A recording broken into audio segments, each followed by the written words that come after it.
It is believed generally in India that when a person sets out on the way of liberation, his first problem is to become free from his past karma. The popular theory of karma, the word that literally means action or doing in Sanskrit, so that when we say that something that happens to you is your karma, it's like saying in English, it's your own doing. But in popular Indian belief, karma is a sort of built-in moral law, or a law of retribution, such that all the bad things you do and all the good things you do have consequences which you have to inherit. And so long as karmic energy remains stored up, you have to work it out. And what the sage endeavors to do is a kind of action which in Sanskrit is called nishkama karma. Nishkama means without passion or without attachment, karma, action. And so whatever action he does, he renounces the fruits of the action, so that he acts in a way that doesn't generate future karma, because future karma continues you in the wheel of becoming, samsara, the round, and keeps you being reincarnated. Now then, in that case, when the time comes that you start to get out of the chain of karma, all the creditors that you have start presenting themselves for payment. In other words, a person who begins, say, to study yoga is felt that he will suddenly get sick, or that his children will die, or that he'll lose his money, or all sorts of catastrophes will occur, because the karmic debt is being cleared up. And there's in no hurry to be cleared up if you're just living along like anybody. But if you embark on the spiritual life, a certain hurry occurs. And therefore, since this is known, it's rather discouraging to start these things. The Christian way of saying the same thing is that if you plan to change your life, shall we say, to turn over a new leaf, you mustn't let the devil know, because he will oppose you with all his might if he suddenly discovers that you're going to escape from his power. So, for example, if you have a bad habit, say you drink too much, and you make a New Year's resolution that during this coming year you'll stop drinking, that's a very, very dangerous thing to do, because the devil will immediately know about it. What will happen will be this: he will confront you with the prospect of 365 drinkless days. And that will be awful, just overwhelming. And you won't be able to make much more than 3 days on the wagon.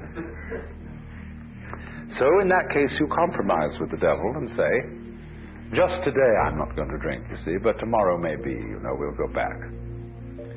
Then when tomorrow comes, you say, oh, just another day, let's try out, that's all. And the next day you say, oh, one more day won't make much difference. So you only do it for the moment, and you don't let the devil know that you have a secret intention of going on day after day after day after day.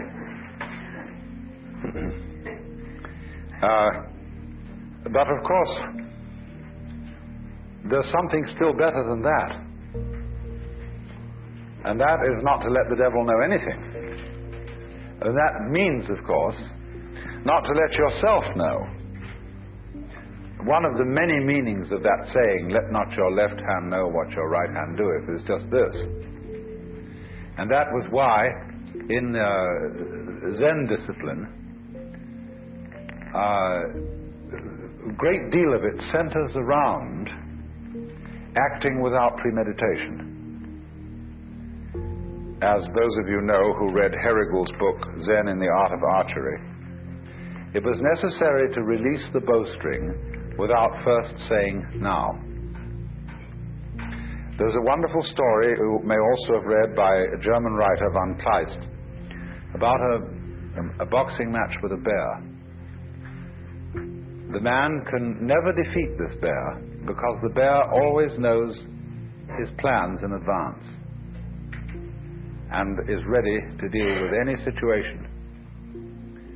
The only way to get through to the bear would be to hit the bear without having first intended to do so. That would catch him.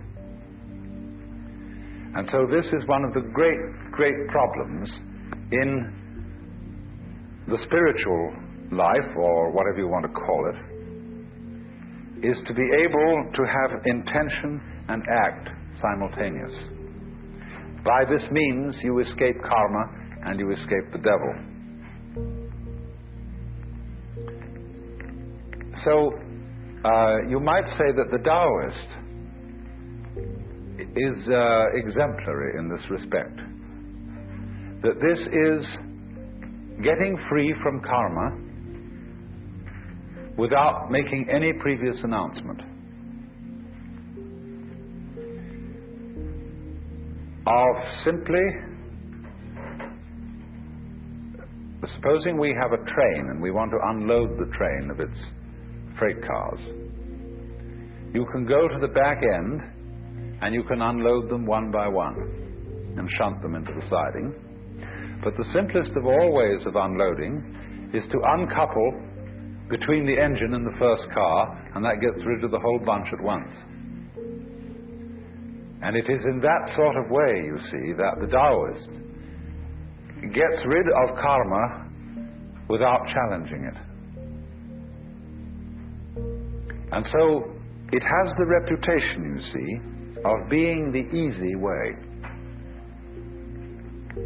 There are all kinds of yogas and ways for people who want to be difficult. And one of the great gambits of a man like Gurdjieff was to make it all seem as difficult as possible, because that challenged the vanity of his students. If some teacher, some guru says, really, this isn't difficult at all, it's perfectly easy, some people will say, oh, he's not really the real thing.